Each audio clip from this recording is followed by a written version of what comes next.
Hello sir जी। हाँ हाँ, मैंने वो सारी फाइल्स कंप्लीट कर दी है, बस अभी शट डाउन करके निकल ही रहा हूँ। ठीक है, थैंक यू सर। सुनील एक प्राइवेट कंपनी में साधारण सी नौकरी करता है, जिसके लिए उसे अक्सर लेट नाइट काम करना पड़ता था। दरअसल ये कहानी एक ऐसे व्यक्ति की है जो अपने परिवार का पेट भरने के लिए हर दिन जिंदगी से एक नई जंग लड़ता था। अपनी छोटी सी तनख्वाह से सुनील अपने बीवी बच्चों और बीमार मां की दवाइयों का खर्चा पूरा नहीं कर पाता था। धीरे धीरे उसके ऊपर कर्ज का बोझ बढ़ता गया। आए दिन कर्जदार पैसे लेने सुनील के घर आते और पैसे ना मिलने पर उसे खरी खोटी सुनाया करते थे। सुनील, तुमने पैसे ये कहकर लिए थे कि अगले महीने लौटा दोगे, और अब उस बात को 1 साल बीत चुका है। कब दोगे मेरे पैसे? बस थोड़ा वक्त और दे दीजिए, मैं जल्दी ही आप सबके पैसे लौटा दूंगा। हम जब भी इससे पैसे मांगते हैं तब ये यही कहता है, जब लौटाने की औकात नहीं है तो फिर मांगते क्यों हो? मैंने तो रहम खाकर अपनी बीवी का गहना गिरवी रख के इसको पैसे दिए थे, और अब पिछले 6 महीने से उसका ब्याज भर रहा हूं। अब बहुत हो गई इंसानियत। 1 महीने का वक्त है तुम्हारे पास। अगर हमें हमारे पैसे नहीं मिले तो हवालात की हवा खाने के लिए तैयार हो जाओ। 1 महीना? 1 महीने के अंदर मैं इतने सारे पैसे कहां से लाऊंगा? मुझे थोड़ी और मोहलत दे दीजिए, मैं आप दोनों के पैसे लौटा दूंगा। मैं आपके सामने हाथ जोड़ता हूं। अब रोने धोने का कोई फायदा नहीं है। तुम्हारे इन आंसुओं का स्वाद हम पहले ही चख चुके हैं। ये सब मगरमच्छ के आंसू हैं, मगरमच्छ के। चोरी करो या किसी का खून, हमें 1 महीने के अंदर पैसे चाहिए, और अगर पैसे नहीं मिले तो अंजाम बहुत बुरा होगा। चलो भाइयों। सारे कर्जदार 1 महीने की मोहलत देकर वहां से चले जाते हैं। इस तनाव के बाद सुनील ओवरटाइम ड्यूटी करना शुरू कर देता है, लेकिन उससे भी कुछ खास फायदा नहीं हो पाता।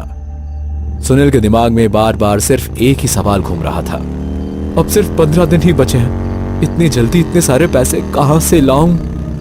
सुनील ने हर तरह की कोशिश की, लेकिन कहीं से भी उसे उम्मीद की एक भी किरण नजर नहीं आई। उधार के पैसे लौटाना अब उसके बस की बात नहीं थी। अंत में उसने सोच लिया कि अब उसके पास सिर्फ एक ही रास्ता बचा है, वो खुद को खत्म करने का मन बना लेता है। अगर पैसे नहीं लौटाए तो वो लोग मुझे छोड़ेंगे नहीं, मेरे जेल जाने से प्रॉब्लम और बढ़ जाएगी। पर अगर मैं ही नहीं रहा तो सारी मुसीबत खत्म हो जाएगी। सुनील पानी में कूदने के लिए अपना एक कदम आगे बढ़ाने ही वाला था कि तभी उसे अपने परिवार का ख्याल आता है और वो वहीं रुक जाता है।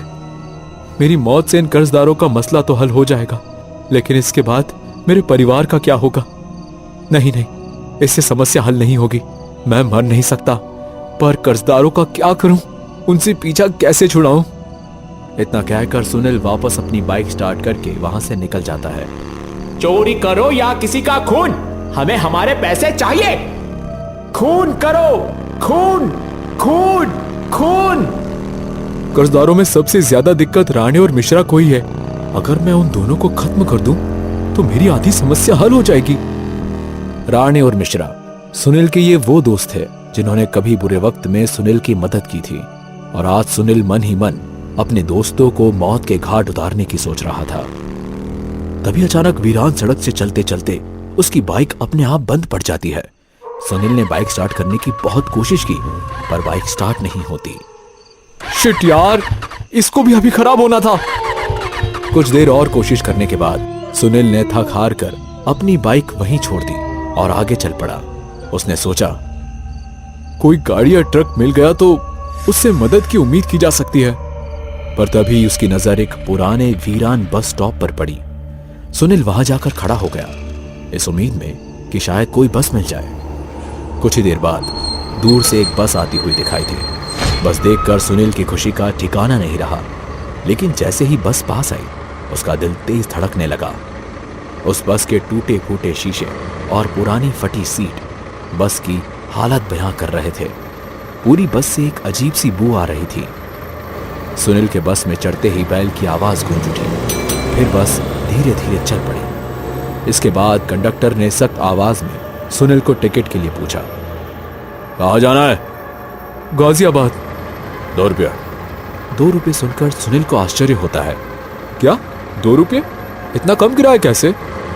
सुनील की बात पर कंडक्टर ने कोई जवाब नहीं दिया। सुनील ने अपनी जेब से 2 रुपए का सिक्का निकाला और कंडक्टर को दे दिया।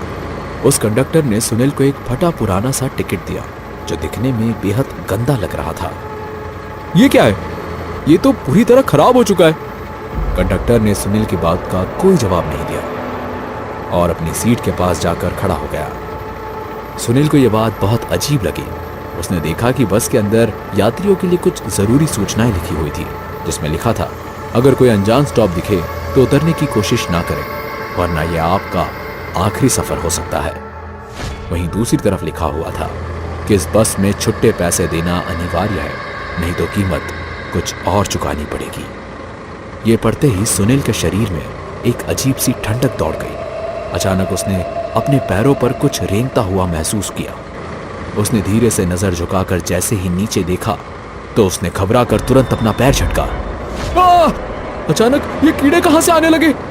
हिम्मत करके जब उसने सीट के नीचे झांक कर देखा तो खून से लथपथ सड़े गले हुए से इंसान का हाथ दिखाई दिया, जिसे कीड़े नोच नोच कर खा रहे थे। डर के मारे सुनील की चीख निकल जाती है और कंडक्टर उसकी ओर आने लगता है। आप ठीक तो हैं? यहां लाश है। मैंने अभी अभी सीट के नीचे किसी इंसान का हाथ देखा। मैं भी चेक करता हूं। अरे साहब, यहां तो कुछ भी नहीं है। कहीं आप मुझे डराने की कोशिश तो नहीं कर रहे? मैं सच कह रहा हूं, वो हाथ पूरी तरह से सड़ा हुआ था। उसमें लगे कीड़े मेरे पैर पर रेंग रहे थे। जरूर आपने कोई सपना देखा होगा। अक्सर रात के सफर में लोगों की आंख लग जाती है। सुनील ने भी सोचा कि शायद उसकी आंख लग गई होगी और ये उसका सिर्फ एक वहम होगा। पसीने से तरबतर हो चुका सुनील जैसे तैसे अपने डर को दबाकर चुपचाप अपनी सीट पर वापस बैठ जाता है। तकरीबन 2 मिनट बाद ही बस एक और अनजान स्टॉप पर रुकती है। एक ऐसी जगह जहां दूर दूर तक कोई बस्ती नजर नहीं आ रही थी। उस बस स्टॉप पर चारों तरफ बस अंधेरा अंधेरा सा नजर आ रहा था। तभी एक आदमी हाथ में सूटकेस लिए बस में चढ़ जाता है।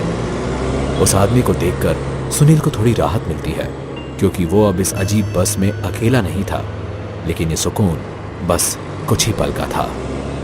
इससे पहले कि सुनील उस आदमी से कुछ कह पाता, कंडक्टर उस आदमी के पास आकर खड़ा हो गया। कहाँ जाना है?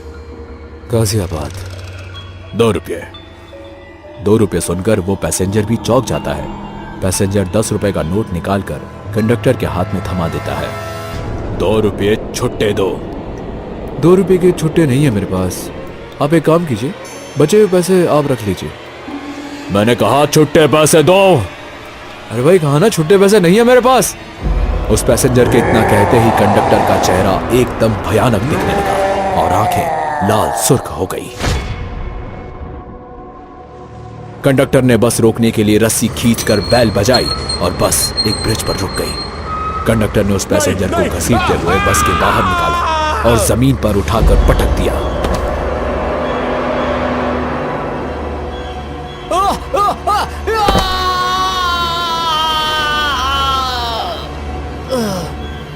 इससे पहले कि वो आदमी वहां से भाग पाता, कंडक्टर ने एक तेज धार वाली कुल्हाड़ी बस में से निकाली और वही एक ही बार में उसका सर 2 टुकड़ों में काट दिया और फिर लाश को उठाकर नदी में फेंक दिया।